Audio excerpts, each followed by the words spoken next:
welcome to yet another ecstatic episode of Slayers TV, where everything stays absolute class. My name is Madeline Ade, and my name is Priska Didiaye. Of course, this is your official trusted fashion reference show. Stay tuned, we'll be right back.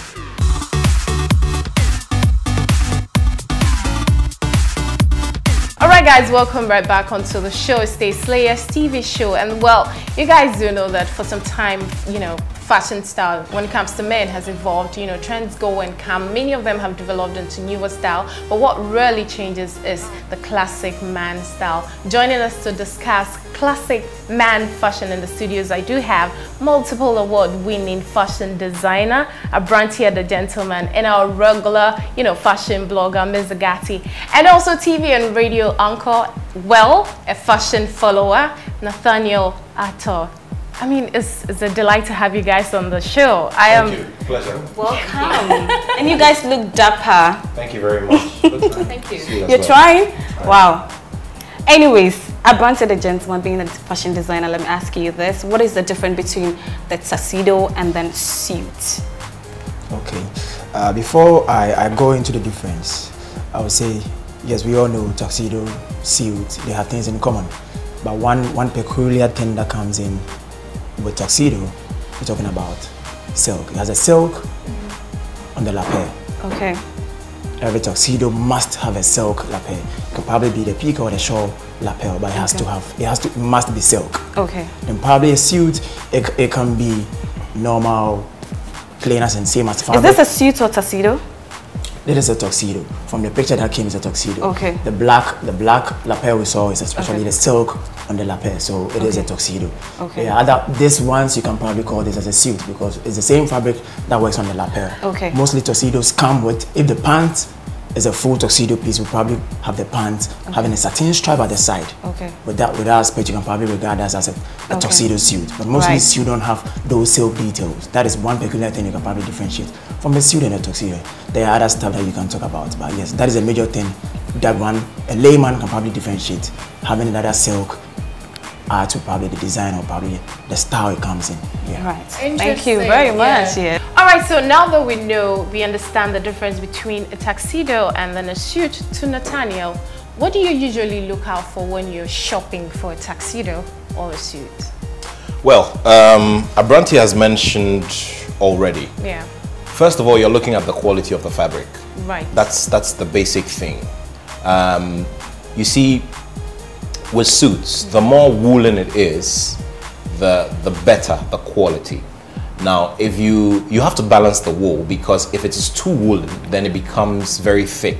Right. And for our kind of weather here, you don't need that kind of fabric to construct a suit or make a suit. So for me, it's first of all the quality of the fabric and then the cut. Okay, the reason why I like the bespoke bit of all of this is that when you go into a shop, it's not to say that I don't buy things from shops. Okay. When you go into a shop, it's already made, so you go in there and your options are what is there. You could get your size, but at the end of the day, there could be a little stitch somewhere, or there could be there could be something, maybe the pocket size, the way it's slanted, and all of that you may not necessarily like. You may like it one way, one different way, or the other. Right. You understand me? When you look at Abrantia, for instance, you realize that his apparel fits his frame. Yeah. Very well. Nobody says that you should put on stuff that is always tight and is always, making you uncomfortable. Okay. I remember, once I was hosting an event, I think it was the VGMA or one of them, and then somebody wrote, hey, this guy likes to wear tight fitting pants. But the truth of the matter is that I'm very comfortable in them. Okay, and at the end of the day, it's how everything fits your frame. I mean, for us men, when clothes look loose on us, it looks very, very unappealing. Okay, and so you need to look for something that fits your frame. Okay. And once you get that right, and then also it has to be clean. Wow. And that makes a classic man, Yeah. So Mr. Gatti, who is a stylist, can any gentleman be a classic man simply because they have a tuxedo or a suit? Well, I don't think so. Because you can have all the money, you can get the most expensive suits and, you know, brogues or whatever it's on the market, but it's more important to be well groomed, to, like you said, the suit has to be clean, the tuxedo has to be clean. You have to look polished. It's a whole look. You know, it doesn't make a difference if you wear expensive clothes and you don't look put together. You look like you're just faking it. You know, there's some people, no matter how well they dress up, but they just don't, you know, get there. They don't make it. And for a gentleman, there should be no incidents of creases. You know, you should always be well ironed. Your clothes should be well ironed all the time. And, you know, keep a clean shave. It's all about grooming. You have to be well groomed. So what's the difference between the classic man going for a dinner and then the groom? Because I see the groom in a suit or a tuxedo, 3-button suits, and then the pocket square. And then I see the classic man wearing the same thing. What's the difference here? When you're talking about groom, you have to differentiate a groom from a normal classic man. A groom can be a classic man, but a classic man can't be a groom. Right. The moment you're talking about a groom here, it is somebody who is trying to get noticed, or probably he already has the attention for his big day. A classic man is trying to draw the attention to himself. So whether you being a groom, whatever you do, there's attention on you already. A classic man is trying to draw the attention to himself. There are things that you probably see when a groom is coming. Yes, it is wedding. Flowers playing a role in it. There are brooches and all that. Those detailing come in. Mostly now, ivory blazers are in vogue. A lot of grooms are trying to go in that line.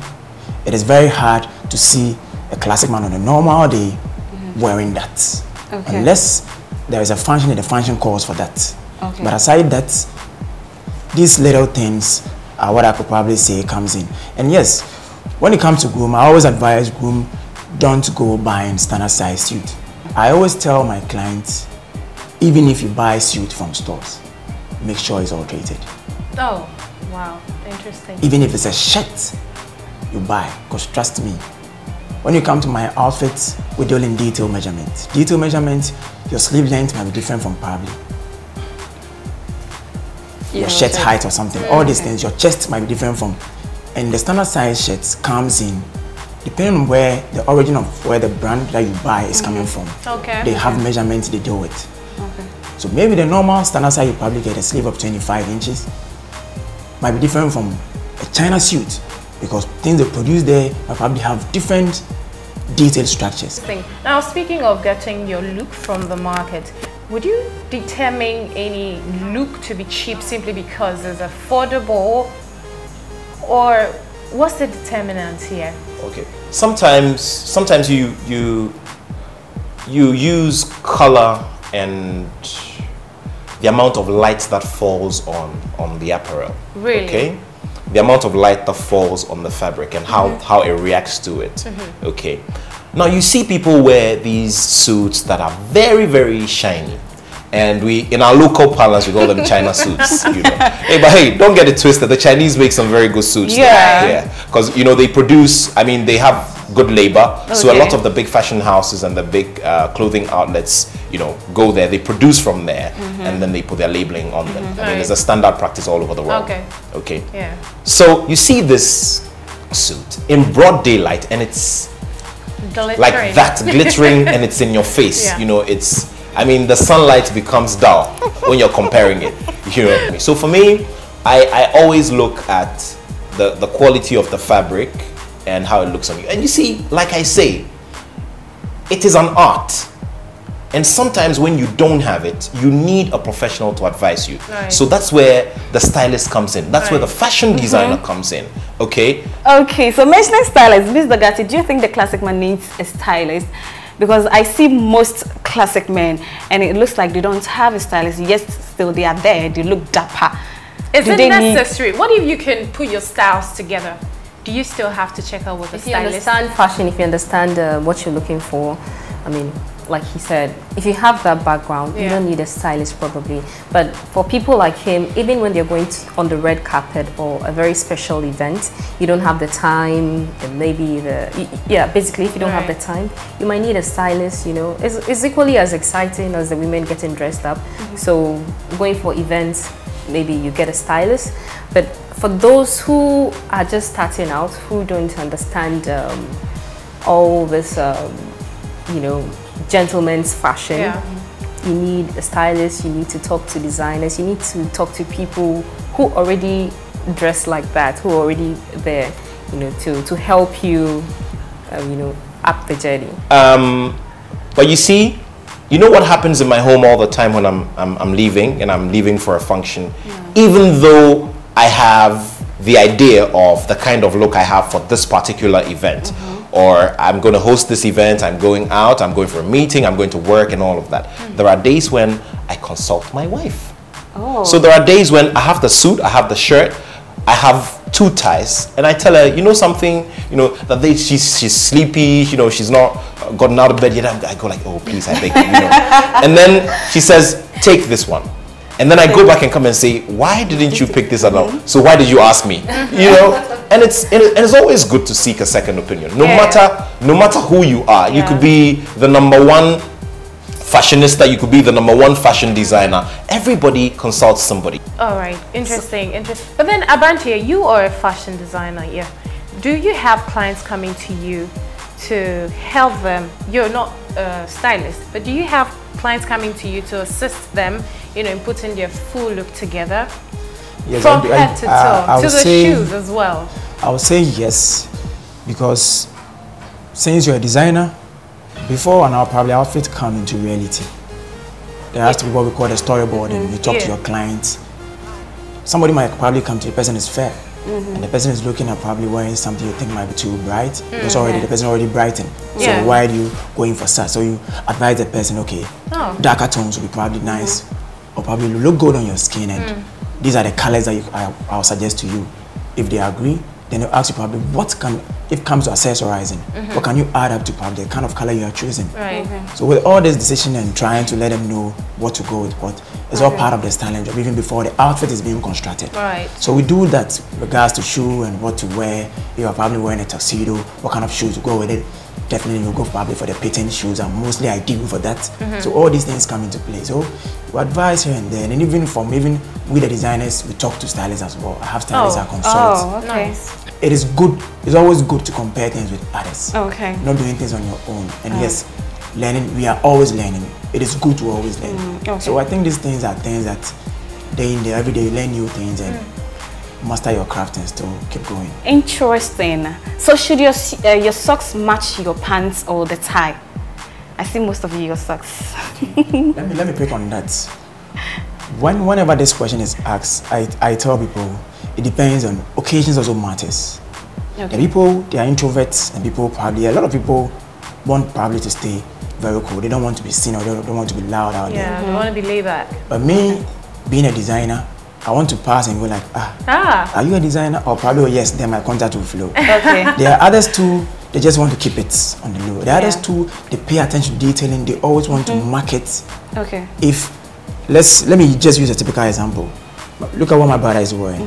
He's wearing a very nice checkered pant. You can see the detail colors in it. Check out the socks. The socks, It matches. He is not wearing the same color socks as in what we call, there's something we call the breaker. He is breaking the socks with the shoe and the pants. You could do that. You could also probably do the blending as well. And others too probably who want to look very loud. But can you go without the socks? It is in vogue. At a point in time it was in vogue. There are shoes that you can wear without socks. There are others too. Trust me, when you wear them, you have to wear socks. Depending on the mood and public function. But you can't tell me you are going for an important occasion or probably important function, a serious business function, you go without the socks. That means you're not even serious yourself. So why are you even going for a serious event? So these things come into play. The thing about shoes that go without socks, like he mentioned, it's in vogue. There's no doubt about that. Let's also remember that fashion has its rules and regulations, like he said as well. And in the midst of all of these rules and regulations, people get creative. Now, in the bid to become creative, people sometimes go off the board.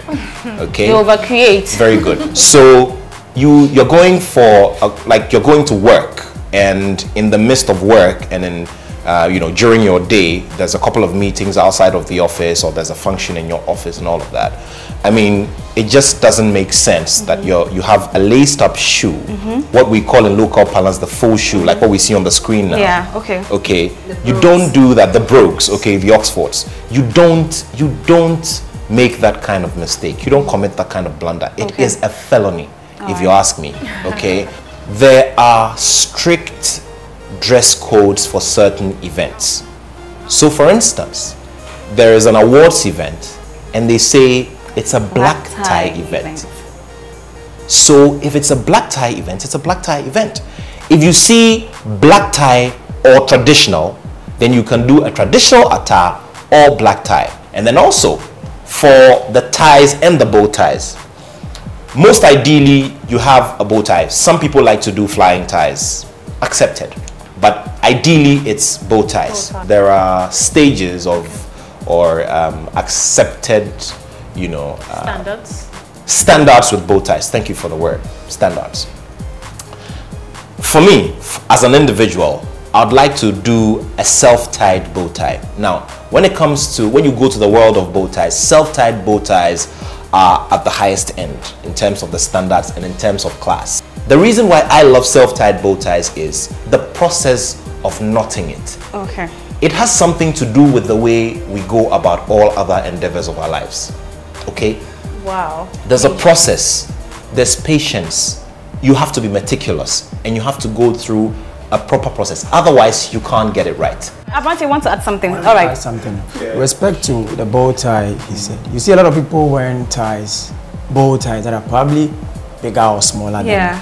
But a lot of education here, every bow tie that you put on, the last end of the bow tie have to meet parallel to with your cheekbones. Cheekbone, okay. Yes. So that is one thing we should all know. And at times, you know, because of now things are getting more easier, people are trying to run away from the self bow tie and all that. You can even go to automobiles. Now we don't even have normal gear cars, everything is automatic.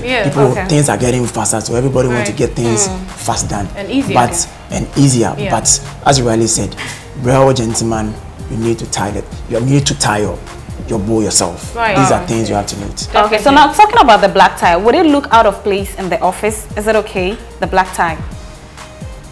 What you mean, like a black tie dress code in the office? Yes, in the office. No, not at all. You don't do that in the office. I mean, look, black tie dress codes are supposed to be the highest end of fashion and of dressing.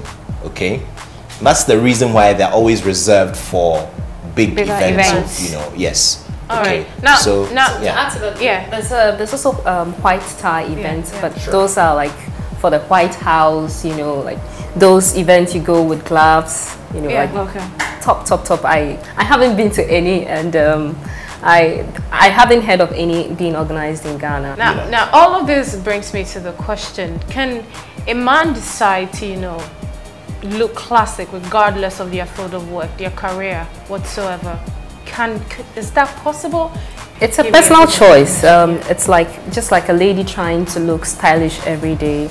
If you want to, you know, a lot of effort goes into looking this classy. So if you have the effort, you have the resources, and you want to make that your everyday look, why not? You see, there are those who work in, let's say, construction. There are those who work in fields that require, you know, that you get on the field, you are exposed to a lot of dust and a lot of dirt. But it still doesn't prevent you from looking decent. And decent is the word, okay? Now, for instance, let's take somebody like an engineer, okay, a civil engineer who's working on a road project. Ideally, you'd want to put on some boots because probably the site where you are is very dusty and there's a lot of rock and a lot of stone and the surfaces are gritty and all of that. So you need boots that have big firm grips that can, you know, so that then you don't slip when you're there, you don't get all of those accidents. Now, you also need clothes that are very airy as well, so that then you don't end up sweating too much, even though you're exposed to the most adverse ends of the weather. I mean, if it's extremely hot, you're there. If it's extremely cold as well, you have to be there. Okay, so I'm imagining that somebody puts on a nice pair of khaki pants. Colors can vary, and then he has on very nice boots, very well laced up, and also a nice, very well ironed a nice, very well ironed shirt, okay, that he buttons all the way up, maybe like to the last one, okay. And once you do that, look, you look decent, you look approachable, you look good. I mean, I don't agree with those who say, oh, me, I'm so and so, so because of that, I have to look unkempt all the time. For crying out loud. For crying out loud. Interesting. So what color of suit is not acceptable for business? And then even the red carpet. Okay. There were a couple of pictures of myself that were on this screen. So those were for weddings. All of those, suits that you saw me wear for weddings. I hosted both of them. Okay. You're looking more at the darker colors for the office. Okay. So if it's a suit, navy blue is always a must for everybody. Okay. You need a navy blue in there. Now, when you observe US presidents in history, you'd realize that almost always they're in a navy blue suit and a plain colored tie. It may not necessarily be in the Constitution of the United States of America that every president must always be in a navy blue suit, for work. But the thought behind it is that the problems that you need to solve and the workload is so much that you don't have the time to be going through a closet of suits with different colors. So a lot of the time, you're better off doing the darker colors. So if it's something along the lines of greenish, it should go dark. Is there anything like dark olive green? Okay, or army green, like dark colors. Okay. For the shirts as well, white shirts are always a must. My brother Buko Mbanku says a man can never be careful unless he buys a new kind of white shirt. I don't know why he decided to mention the white shirt in there, but white shirts are always good because they provide you the space for exploring all other colors, and it's good. It matches the corporate environment and the work environment. Good. What about the red carpet? The colors to avoid. On the red carpet? Yes, on the red carpet. Well, for the red carpet, it varies. I mean, it depends on what kind of event it is. So, for instance, if it's the Glitz Style Awards and they tell you that it's a black tie event, then you know what code to follow. You don't go wearing all of those. I mean, if I do this if I put on this to a black tie event, I'm totally out. And depending on where it is, they can turn me away. All right, I get it. Interesting. For me, like for the black tie red carpet event, it's just better to stick to plains, maybe a few jacquards and brocades in there. But aside from that, just step away from the colors. We've seen some examples that did not really go very well on the last review. So it's better to just stick to plains and brocades. Okay. And to you, Abrantia, would you advise any man with any form of physique to look classic, to go for a suit? Because interestingly, men today are really paying a lot of attention to how they look, getting their packs and all of that. But how about a man who doesn't really care about his body type? Would he fit in the classic man look? I would say yes. Most of the time, the moment we think about classic man, I rarely said people think about people who look more slimmer. But trust me, there are equally good plus size figures who are classic men.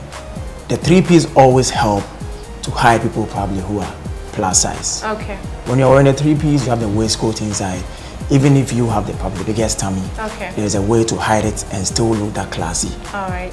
Yeah, so there are a lot of ways when it comes to looking classy. Even if it's not a suit and you're still plus size, when you talk to designers, they know how to hide or probably pay attention or especially detailing to certain parts of the body that people will draw attention to. Right. And the way you look will probably even come into mind. There are ways that you can probably hide things that you don't feel comfortable when it comes to dressing. And yes, cuts comes in, fitting comes in.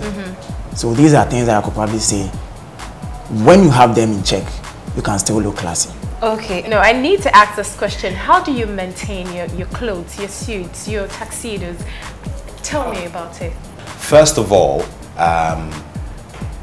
we don't do the traditional washing of suits. It's a no-no because so much work goes into putting this together. And Abrantia will tell you that there's so much lining, it goes through so many processes before it comes out like this.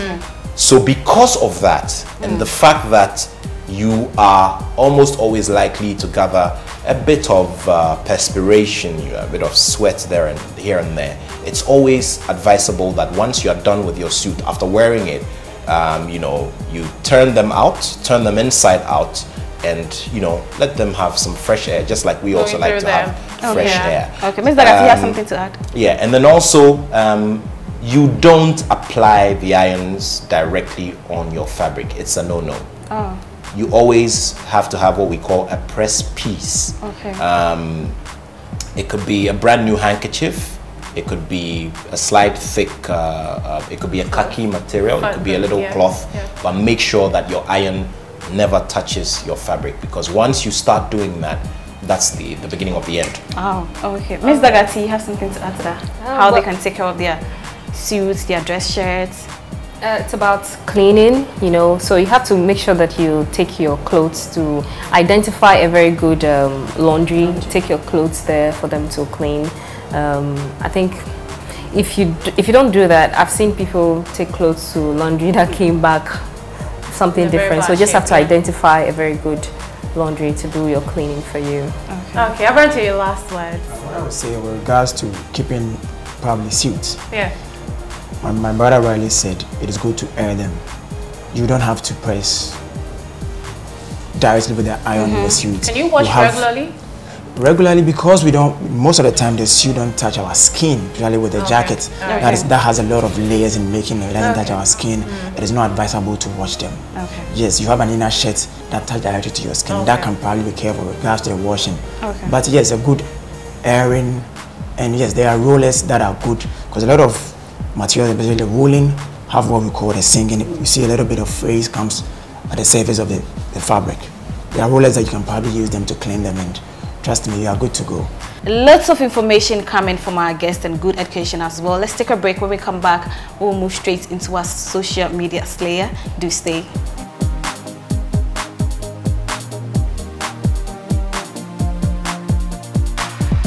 Welcome back, and it's time to check out who is slaying on social media, and we do have the Juice. Yeah, the Juice, who is a photographer, and he is just dapper. Well, this is one of his pictures from Instagram. Yes. And one word from you, Rantia? One word. Yes. That would be very hard. Hard? I would say yes, he knows how to combine his colors. You can see from what he's wearing, definitely the royal blue is a three-piece suit that he decided to probably put on the jacket. And flip it over with a gray, and it's matching with the brown shoes and pants. And yes, a little bit of pink in there. You love it? The colors are really working for me. Yes, he's looking loud and he really get attention he wanted. Yeah. Ms. Dagati, are you loving him? Yeah, of course. He looks like a gentleman who knows how to put himself together. Okay. Yeah. So one word, I would say clean and classy. 2 words actually. 2 words. Nathaniel. Versatile. Whoa. Versatile because you look at his shoes and it communicates something slightly different from the very prim and proper. You see they are Oxfords. From here they look like they're suede. Yeah. From here I'm not too sure. Okay. And then also you see a bubbly loud color like navy blue. And then you see what looks like a diary, a flat one, and that obviously communicates that it's somebody who is up and about work, or you know, is doing something very official. Okay. And then you come up to you know, the color of his tie. That's very bright. It also, you know, gives somebody who's very outgoing and somebody who's very, you know. And then you come to his the jacket. Okay, the jacket is very woolen, and that brings the appreciation for quality, and you know, it gives him that prim and proper feel. Okay. Now In terms of the grooming, I mean, he's a member of the beard gang like Wow. my brother. Very kempt, okay? He has spectacles on, has a nice timepiece, and I have a totally different, you know, with watches and timepieces. There are timepieces and there are watches. That one we'll talk about on another day. Okay. So yeah, that's what makes me describe him as a versatile person. Okay. All right, guys, it's been absolutely incredible having you guys join us to do this discussion. I must say it's been very enlightening, well, for me, and I'm sure for our viewers out there as well. Yes, and thank you so much for honoring your invitation. We would like to see you again next week or some other time, you know. Well, we'll do our best. Thank you. Anyway, so guys, thank you so much for joining us. I mean, we've come to the end of the show, but right before we do, we want to say a very big thank you going out to our costumier. She is Mahalia Collection inside East Lincoln, precisely biology. So if you want to look like just the way we're looking, and we know we're looking really lovely, if you want to look like we're looking, just, you know, check it out. She's got clothes for beautiful women, from official, corporate, casual, mention it, yeah.